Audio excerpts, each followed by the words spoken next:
Fala galera, beleza? Bem-vindos a mais um vídeo por aqui e hoje vamos iniciar o estudo do Direito Constitucional para a nossa prova do INSS. Deixa eu já fazer uma grande observação aqui.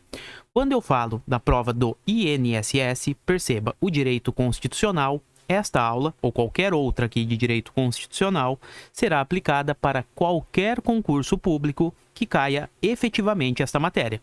Por exemplo, hoje e nos próximos vídeos, porque o tema é grande, trataremos dos direitos individuais e coletivos, o artigo 5º da nossa Constituição Federal. Cara, este tema, ele cai para qualquer concurso. Então, se você observar ali no edital e tiver direitos individuais e coletivos, pode utilizar este vídeo sem receio algum, ok? Ele será perfeitamente útil. Por exemplo, eu estou me preparando para os TRTs, que estão voltando em peso agora, né? É uma enxurrada de TRTs teremos, os Tribunais Regionais do Trabalho. E eu vou utilizar este vídeo na minha preparação. Por sinal, este vídeo são os meus resumos que eu fiz ao longo dos anos, na minha preparação para outros concursos, e estou compartilhando com vocês, ok? Então, recado inicial aqui foi dado. Recado número 2. Como estudar direito constitucional para os concursos? Bom, a leitura da Constituição, ela é e sempre será indispensável. Mas cuidado, principalmente a depender das bancas, cito aqui FGV e CESP, elas colocam outros temperos que não estão ali na literalidade no texto da Constituição. Como assim? Elas inventam? Não. Elas vão para a jurisprudência, para as decisões dos nossos tribunais e colocam ali estas decisões para dar maior complexidade ao tema. Tá? Então, o que eu vou fazer aqui para facilitar a sua vida é justamente trazer as principais decisões que já foram exploradas em questões de prova para facilitar o seu caminho. Agora, perceba, você não pode desprezar também o texto, a letra fria, a literalidade da Constituição. Precisa conhecer o texto e ir um pouquinho além. Por exemplo, hoje trataremos do caput do artigo 5º. É uma aula só para o caput, porque o texto literal ali, ele ajuda, mas não resolve todos os nossos problemas. Precisamos dar algumas complementações e vocês entenderão ao longo deste curso, deste vídeo, ok? Então, sem perder tempo, já falei demais, que eu não costumo me alongar tanto, vamos ao que interessa. Direitos individuais e coletivos, estamos no artigo 5º da nossa Constituição Federal. Vamos lá.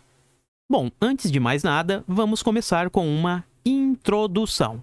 O que são os direitos individuais e coletivos? Precisamos dar um passo atrás. Antes de falar em direitos individuais e coletivos, precisamos falar de algo mais amplo, algo maior. Ou seja, estamos diante de um gênero daquela expressão com maior amplitude. Temos, portanto, os direitos fundamentais.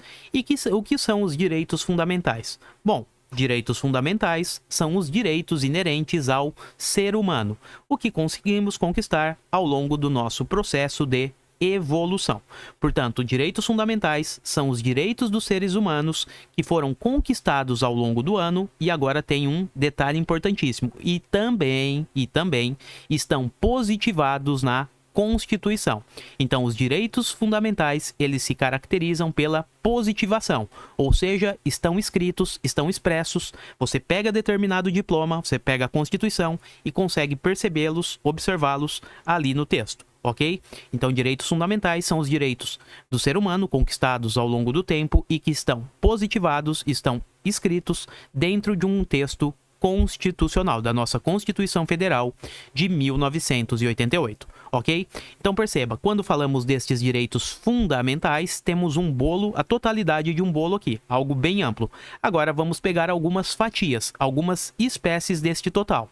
Os direitos fundamentais, portanto, é uma expressão, gênero aqui, ó, é uma totalidade, né? Agora vamos fatiar esta expressão e pegar as suas espécies. Como espécies, temos os direitos individuais e coletivos. Opa, perceba, achamos a nossa aula, o tema do nosso vídeo. Portanto, direitos individuais e coletivos, eles correspondem a uma das espécies dos direitos fundamentais. É uma das fatias do nosso bolo maior. Ok? Além disso, como direitos fundamentais, temos também os direitos sociais, os direitos de nacionalidade, os direitos políticos e os direitos dos partidos políticos. Aqui estamos diante do artigo 5º da Constituição Federal, aqui estamos diante do artigo 6º ao artigo 11 da Constituição, aqui artigo 12 e artigo 13, e os direitos políticos do 14 ao 16, e por fim, aqui nos partidos políticos, estamos diante do artigo 17. Então, a nossa missão, neste vídeo e nos próximos, é estudar os direitos individuais e coletivos e depois vamos avançando nos outros direitos, tá? Então, perceba, teremos um longo caminho dentro dos direitos fundamentais. Hoje e nos próximos vídeos, que este tema é grande, iniciaremos com os direitos individuais e coletivos, o nosso artigo 5º. Beleza, pessoal? Então deu para entender isso, né? Que os direitos individuais e coletivos, eles estão dentro de um pacote maior chamado direitos fundamentais. E os direitos fundamentais são todos os direitos que o ser humano conquistou ao longo do seu processo de evolução. E estes direitos conquistados, eles foram positivados dentro de um documento constitucional, dentro do texto da nossa Constituição. Bom, tendo esta visão macro, sabendo identificar de forma topográfica onde estão os direitos individuais e coletivos, agora sim, poderemos avançar para o artigo 5º da nossa Constituição. Vamos lá, abrindo o texto constitucional, artigo 5º, caput. O texto diz o seguinte: quando falamos em caput, é a cabeça do artigo, tá? É a parte inicial ali. Vamos lá então. O artigo 5º, caput. Todos são iguais perante a lei, sem distinção de qualquer natureza, garantindo-se aos brasileiros e aos estrangeiros residentes no país a inviolabilidade do direito à vida, à liberdade, à igualdade, à segurança e à propriedade nos termos seguintes. E depois vem os próximos incisos que trataremos em outras aulas, ok? Hoje ficaremos apenas no caput do artigo 5º. Esta parte inicial, que está em azul, traz o princípio da igualdade. Não veremos neste vídeo, eu deixarei para o próximo, para avaliarmos junto com o inciso 1, que é correlato a esta ideia, beleza? Então, vamos agora para a parte que realmente importa. Vamos lá. Quando falamos garantindo-se aos brasileiros e aos estrangeiros residentes no país, temos aqui os destinatários dos direitos individuais e coletivos, ou seja, aquelas pessoas que serão beneficiadas com estes direitos. Portanto, expressamente no texto da Constituição, temos brasileiros e os estrangeiros residentes que estejam morando aqui no país, tá?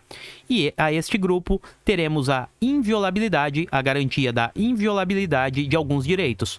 Quais são estes direitos? Vida, liberdade, igualdade, segurança e, por fim, a propriedade. E como eu memorizo estas informações, temos o mnemônico aqui, VLISP. Portanto, a inviolabilidade é garantida aos direitos que estão no VLISP. Vida, liberdade, igualdade, segurança e, por fim, propriedade, ok? Analisaremos todos estes direitos ao longo do nosso artigo 5º.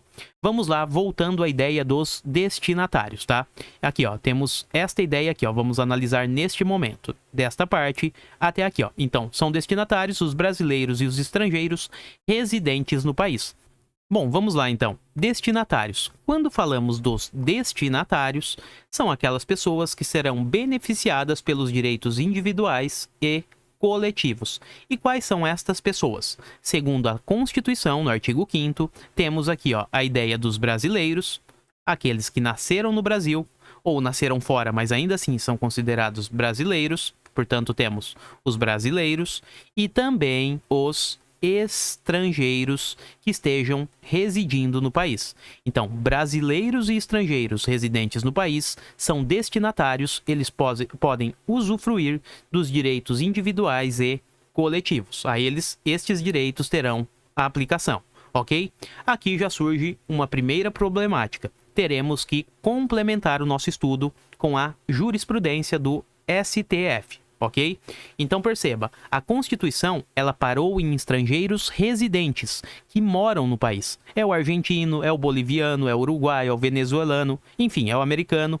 São os estrangeiros que estão residindo efetivamente em nosso território. Beleza, aqui não há discussão. Estes camaradas, eles são, de fato, detentores, são destinatários dos direitos individuais e coletivos. Agora, existe um outro grupo que, embora não esteja no texto constitucional, eles também são destinatários, eles gozam dos direitos individuais e coletivos. São os estrangeiros que estão em trânsito pelo país. Como assim estão em trânsito? Estão a passeio, são os nossos turistas. Então, aquele turista que está no Brasil de passagem, ele também terá garantido os seus direitos individuais e coletivos. Beleza, pessoal? Então, destinatários, os brasileiros e os estrangeiros. Estrangeiros residentes e também aqueles que estejam em trânsito. E mais, estes estrangeiros que estejam em trânsito, mesmo que eles estejam por aqui em situação irregular. Cuidado que já foi tema de várias questões isso aqui, tá? É um posicionamento do próprio Supremo Tribunal Federal. Então perceba, o texto literal da Constituição Federal, ele diz que são destinatários dos direitos individuais e coletivos brasileiros e estrangeiros residentes no país. E para por aqui. Então, questões que falam, são destinatários dos direitos individuais e coletivos segundo a Constituição Federal. Perceba, segundo a Constituição. Se falou segundo a Constituição no comando da questão, vamos parar aqui, ó, brasileiros e estrangeiros residentes. Agora, se a questão falar o seguinte, de acordo com a jurisprudência do STF, são considerados destinatários dos direitos individuais e coletivos os brasileiros e os estrangeiros residentes e em trânsito. A questão estará correta porque cobrou a jurisprudência o posicionamento do nosso STF, ok? Então, última vez, destinatários dos direitos individuais e coletivos. Para a nossa Constituição, texto constitucional, brasileiros e também os estrangeiros residentes no país, que moram aqui no Brasil. Já para a jurisprudência do STF, brasileiros e estrangeiros residentes ou que estejam a passeio em trânsito pelo nosso território, mesmo que em situação de irregularidade, ok? Uma coisa não elimina a outra. O que fez o STF foi ampliar os destinatários, aquelas pessoas que podem usufruir dos direitos individuais e coletivos. Beleza, pessoal? Então tomem cuidado com isso. Vamos treinar já já nas questões como o tema é explorado. Bom, tendo analisado quem são os destinatários, vamos agora efetivamente para os direitos. Temos aqui, ó, que é garantido a este grupo, a estes destinatários, a inviolabilidade do direito à vida, liberdade, igualdade, segurança e propriedade. Vamos iniciar com o direito que garante todos os outros. Afinal de contas, é com a vida que poderemos ter a nossa liberdade, a igualdade, a segurança e a nossa tão sonhada propriedade, tá? Então, iniciaremos com o direito à vida. Quando falamos em vida, estamos diante aqui da vida humana. Quis o legislador proteger a inviolabilidade da vida do ser humano. Então, muito cuidado aqui, a inviolabilidade é da vida humana. Por isso que acontece, até com certa frequência, viu? Determinadas situações em que existe a impetração de, por exemplo, um HC, um habeas corpus, em face de um macaco. A pessoa alega que ele está sendo, a liberdade de locomoção dele está sendo violada quando ele fica preso em determinada jaula, num zoológico, num circo ou coisa do tipo. Mas este remédio constitucional, este habeas corpus, ele não é reconhecido, justamente porque a vida que é protegida pelo nosso legislador foi a vida humana. Então, este remédio constitucional, ele só terá aplicação aos seres humanos, ok? Além disso, precisamos ver agora a dupla acepção de vida, ou seja, os dois sentidos da expressão vida. Bom, em um primeiro momento, vida significava a mera existência da pessoa, bastava que ela estivesse viva. Neste período, o Estado, para respeitar a vida, para não violar a vida, ele precisava apenas não fazer nada, ficar quietinho na dele, tá? Em um segundo momento, isso evoluiu. O Estado sai desta postura inerte e agora sim ele deve atuar. Então, não basta que o nosso camarada esteja apenas vivo, ele deve ter também uma vida digna. E neste momento entra a atuação estatal. O Estado sai de sua inércia e agora exige-se um fazer de sua parte. O Estado precisa fazer. Como assim fazer? Um grande exemplo são as ações afirmativas, onde o Estado, ele com alguns incentivos, ele vai auxiliando as pessoas a terem uma vida um pouco mais digna diante de tanta dificuldade. Alguns exemplos: Bolsa Família, ProUni, cotas raciais, enfim, temos várias ações afirmativas, vários programas sociais, tá? Então perceba, num primeiro momento, bastava o ser humano estar vivo para a vida ser respeitada. Evoluímos para uma vida digna. O Estado agora teria que colocar a mão no bolso e a mão na massa para respeitar, para respeitar e não violar a ideia de vida. Maravilha? Bom, e nos encaminhando para a parte final deste vídeo, antes das questões, vamos ver agora como funciona a relativização da vida. Como assim relativização? Você está dizendo que a vida ela pode ser desafiada e a resposta é positiva. Não existe, leve para a sua vida isso, direitos fundamentais absolutos. Todo direito, em alguma medida, ele pode ser relativizado, ele pode ser desafiado, tá? Perceba, se o nosso principal direito, o direito à vida, ele admite relativização, todos os outros, obviamente, também possibilitarão essa relativização, ok? Vamos ver as situações que a vida pode ser desafiada, pode ser enfrentada, né? Relativizada. Vamos lá. A primeira delas é em relação à pena de morte. Como assim? Existe pena de morte no Brasil? E a resposta é positiva. Mas perceba, em um caso muito específico e pontual. Apenas em situações de guerra, tá? Então, a pena de morte no Brasil, via de regra, ela é proibida, mas excepcionalmente, em situações de guerra, ela é autorizada. Então, por isso que é uma relativização. Perceba, é a vida, é o direito à vida podendo ser violado. Sempre não. Apenas em casos específicos de guerra, ok? Temos aqui a nossa primeira relativização ao direito à vida. Além disso, a vida também pode ser violada, relativizada em outras situações. Pesquisa com células-tronco, mas cuidado, isso aqui cai bastante em prova, tá? Neste caso específico, devemos observar alguns requisitos. O primeiro deles é que a finalidade deve ser especificamente para pesquisa, sem finalidade lucrativa, ou seja, não pode visar o lucro, e realizada em ambiente in vitro, ok? Então perceba, duas relativizações ao direito à vida, duas situações até agora que a vida pode ser violada. E por fim, a última situação que a vida pode ser relativizada, podemos violar a ideia de vida, são nos casos de aborto, tá? Mas cuidado aqui, estamos violando a vida de uma outra pessoa, mas isso não pode ocorrer em qualquer hipótese. Temos dentro do ordenamento jurídico brasileiro 3 situações que o aborto é permitido, ou seja, que a gestante ela não será responsabilizada. O aborto terapêutico, humanitário e do feto anencéfalo. Vamos entender cada uma destas situações. Vamos lá então. Quando falamos do aborto terapêutico, temos que esta situação específica é quando envolver uma má formação do feto e um risco à gestante. Então, o feto que está com má formação e envolve risco à gestante, levar aquela gestação adiante, este aborto ele é, pelo ordenamento jurídico, permitido e a gestante não será responsabilizada. Então, aborto terapêutico, má formação do feto e risco à gestante, tá? Risco de vida à gestante. O segundo aborto permitido no país é o aborto humanitário. Bom, aqui temos aquelas situações repugnantes relacionadas ao estupro. Portanto, aquela pessoa que foi vítima do estupro, ela poderá abortar e não sofrerá qualquer consequência jurídica. Então, é a segunda hipótese de aborto permitida no Brasil. E, por fim, a última hipótese que o nosso ordenamento jurídico permite, de aborto, é claro, é aquele aborto relacionado aos fetos anencéfalos. Como assim um feto anencéfalo? São aqueles fetos que eles possuem uma má formação cerebral.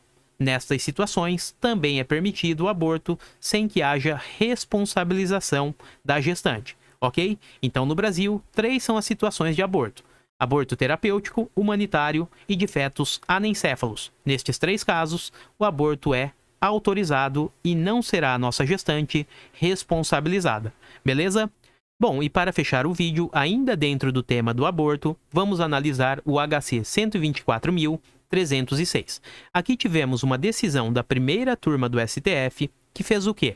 Ela permitiu a interrupção da gravidez nos 3 meses iniciais ao período de gestação. Ou seja, a interrupção da gravidez nos 3 meses iniciais não seria conduta criminosa, conduta típica. Mas cuidado aqui, não temos uma quarta hipótese de aborto permitida no país. Justamente por isso que este HC ele foi colocado fora aqui do nosso mapinha, tá? Ele está aqui fora das 3 situações. Isso aconteceu num caso muito específico, uma situação concreta e não teve aplicação a outros casos, tá? E outra, quem julgou esse julgado, ele foi da primeira turma do STF, ou seja, o tema não foi a plenário, não houve a reunião de todos os ministros para decidirem em sentido idêntico, ok? Então, é uma decisão isolada, eu estou comentando apenas que em um caso específico, a primeira turma do STF, ela considerou que não haveria crime a interrupção da gravidez até o 3º mês da gestação.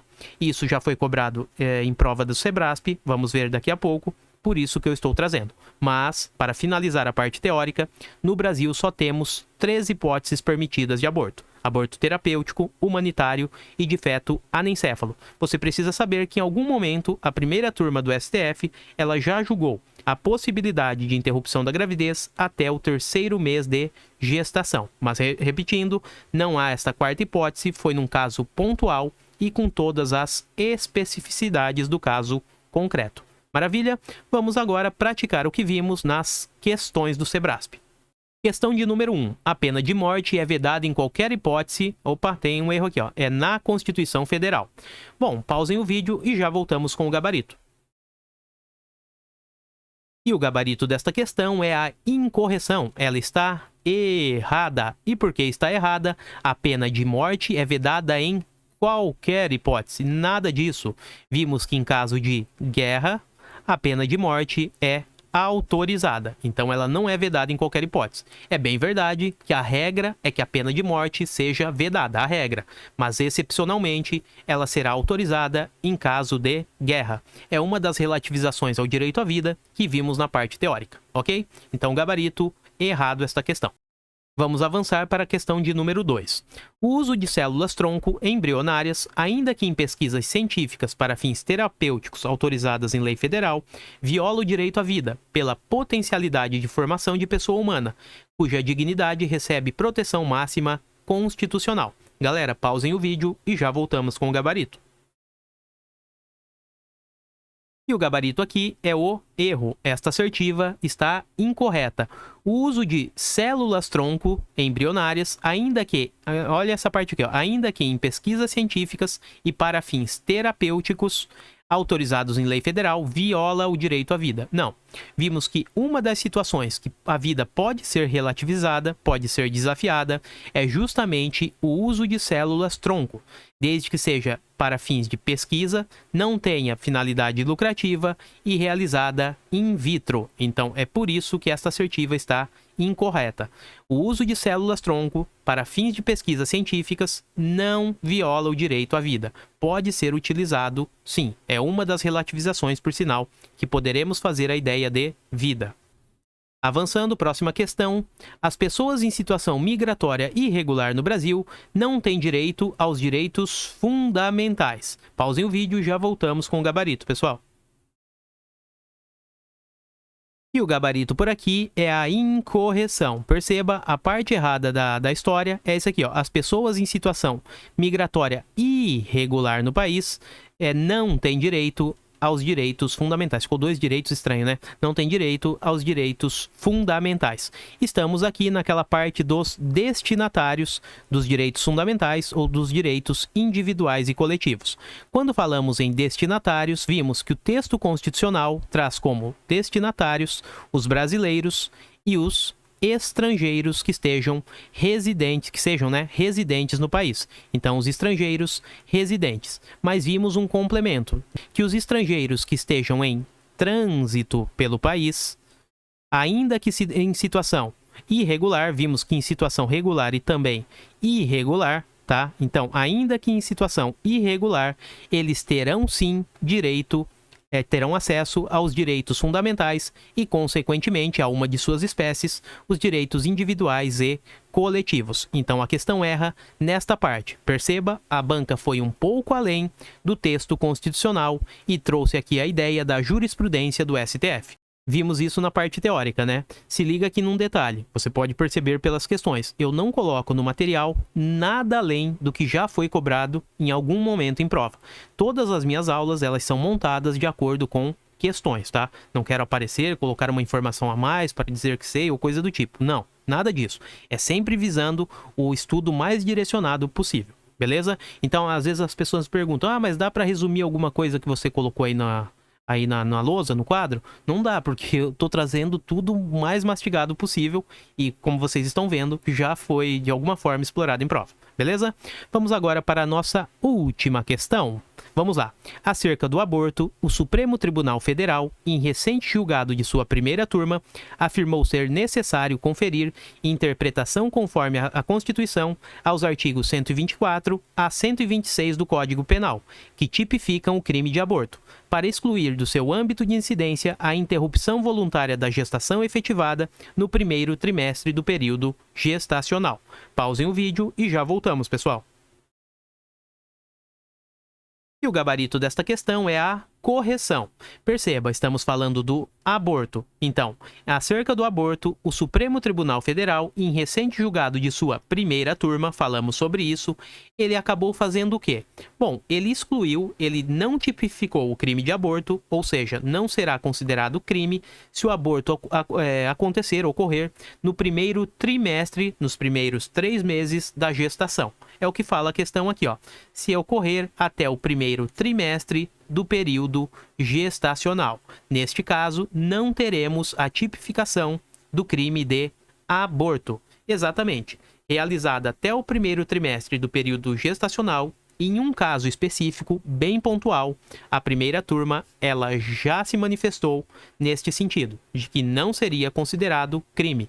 Mas, repetindo, para que não fique ideia vaga, não existe uma quarta hipótese de aborto. Isso ocorreu num caso muito pontual e o julgamento não foi a plenário. Então, hoje no Brasil, as formas de aborto que são permitidas é o aborto terapêutico, quando existe a má formação do feto e o risco à gestante, o aborto humanitário, aquele fruto de estupro, e por fim, o aborto de feto anencéfalo, quando existe a má formação cerebral. Beleza, pessoal? E assim conseguimos ver a parte teórica e resolver 4 questões da banca Sebrasp e vamos ganhando força e fôlego na matéria. Perceba, ficamos todo esse vídeo para falar apenas do caput do artigo 5º. São várias informações e, principalmente, informações que não estão expressas no artigo. Temos que buscá-las através da jurisprudência dos nossos tribunais. Claro, existem outros artigos, agora veremos os incisos na sequência, né, do artigo 5º. Em alguns incisos passaremos mais rápido, mas em algumas situações pontuais demoraremos um pouco mais.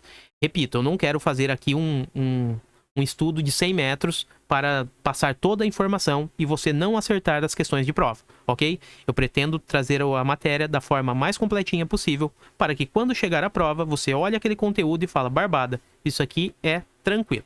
Ok, pessoal? Espero que tenham curtido a aula. Se gostou, deixa um like, se inscreve no canal, que isso sempre fortalece demais. Valeu, voltamos em breve. Até a próxima e eu fui!